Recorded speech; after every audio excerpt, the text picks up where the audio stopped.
Exactly 4 weeks ago, I made a video about the top 5 new characters that are going to be introduced to us in Season 2 of House of the Dragon. I made a promise then that I would make a part 2 if you guys liked the video, and according to the statistics, you guys really seem to like it. Which means that today we are going to take a look at 5 more interesting characters that will probably be introduced to us in Season 2 of House of the Dragon.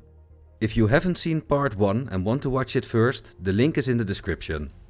As was the case with the last video, I have tried to minimize spoilers as much as possible, but you will get some minor spoilers nonetheless. And the 5 characters we are talking about today will again be a mix of characters that have already been cast and characters from which we can reasonably assume they will be featured in the next season. So, starting with number 5, a new member of House Hightower. Sir Gawain Hightower, to be exact. Sir Gawain is the youngest son of Sir Otto Hightower, which also makes him a brother to Queen Alicent. And in case you're wondering right now, wait, haven't I heard this character's name already? Yeah, you probably have. Sir Gawain Hightower is officially introduced to us in episode 1 of season 1, when he is the first opponent of Daemon Targaryen in the Heirs tournament. In season 2, however, we are actually going to meet the man beneath the helmet. Sir Gawain Hightower is one of the characters that has already been cast, and he will be played by Freddie Fox. In season 2, Otto Hightower summons his youngest son to the capital to become the second in command of the King's Landing City Watch. Not just to give Gawain a prestigious position, but mainly for Gawain to keep an eye on the other commanders of the City Watch. It was Daemon, after all, who gave these men their gold cloaks, and many of them are still fiercely loyal to the Targaryen prince.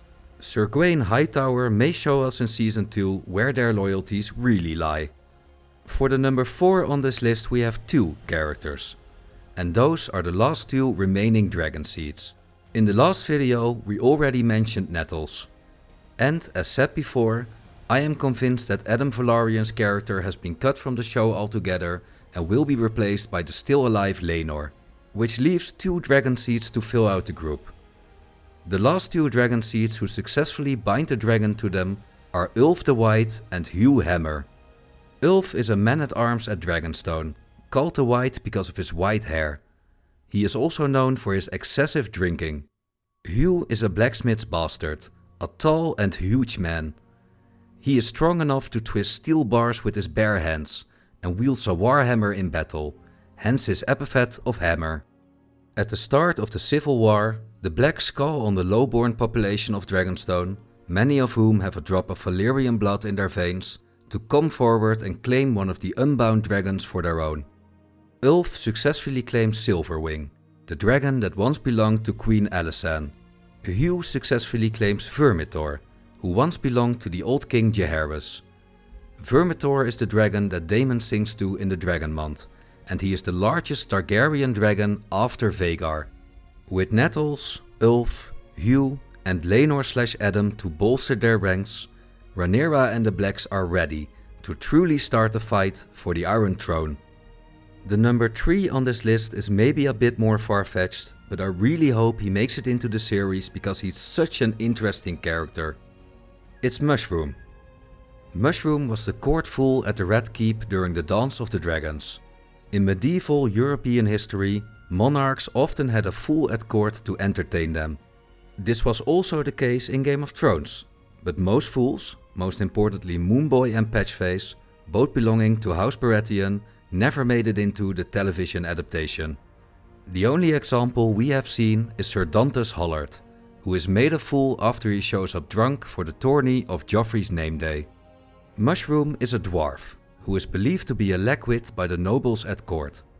Because of this, the members of the court never felt they needed to hide their secrets from him, so Mushroom was a witness to many of the inner workings of the Targaryen courts during the Dance of the Dragons. Mushroom's mind worked just fine, however. After the Dance of the Dragons, Mushroom's account of the war was written down in a book that heavily favored the side of Rhaenyra and the Blacks, called The Testimony of Mushroom. This book, together with Septon Eustace's account of the war, which heavily favored Aegon and the Greens, are the 2 main sources used for the eventual book Fire and Blood by Maester Gildane, which serves as the source material for House the Dragon. Mushroom's version of events is certainly the more colorful one, and to have some of his claims play out in the series would be a great addition. And it would be an even greater addition if we get to meet the character himself as well. And if you like this video and are looking forward to the next one, how about adding this channel to your subscriptions and leaving a like for the algorithm? I'm trying to get to 1,000 subscribers before the end of the year, and your help in achieving that goal is very much appreciated. The number 2 on this list is another Targaryen, but this one we have already met. Kind of. We've got to see Rhaenyra's son Aegon as a very small child, when she visits her father while he is sick in bed. As Rhaenyra's oldest legitimate son, his father being Daemon, Aegon will start playing an increasingly important role in the coming seasons. I expect he will be aged up some years for the next season. In season 2 he will still be too young to fight, of course, but his status as one of Rhaenyra's possible heirs makes him both an asset and a target to possible assassinations. The young Aegon will be accompanied by his young dragon, named Stormcloud. He's not a dragon rider yet, but keep an eye out for Aegon in season 2. Which brings us to the number 1 on this list, and one of my most anticipated characters for the next season, Dalton Greyjoy. Dalton is one of the most infamous lords the Iron Islands ever had. At age 14 he had already sailed as far as Slaver's Bay, fought in over a dozen battles and claimed 4 salt wives. He had a Valyrian steel sword called Nightfall, which he took off a corsair he had killed. While fighting in the Stepstones when he was 15, he avenged his uncle after he was killed by pirates and emerged from the fight covered in blood. Because of this, he was called the Red Kraken for the rest of his life. Later that year, he sailed home and claimed the Seastone chair after his father's death. At the start of the Civil War, both the Blacks and the Greens tried to get the now 16-year-old Dalton to fight for their side. Seeing a chance for reaving and pillaging in Westeros, the Iron Islands will most definitely partake in the fighting. But on which side is a question that will be answered in season 2. And those are 5 more interesting characters that will hopefully be introduced to us in season 2 of House the Dragon. If you would like to see a part 3 to this, be sure to like the video and subscribe to the channel. And please let me know which characters you are looking forward to seeing in season 2 in the comments. Thank you all very much for watching. See you next time.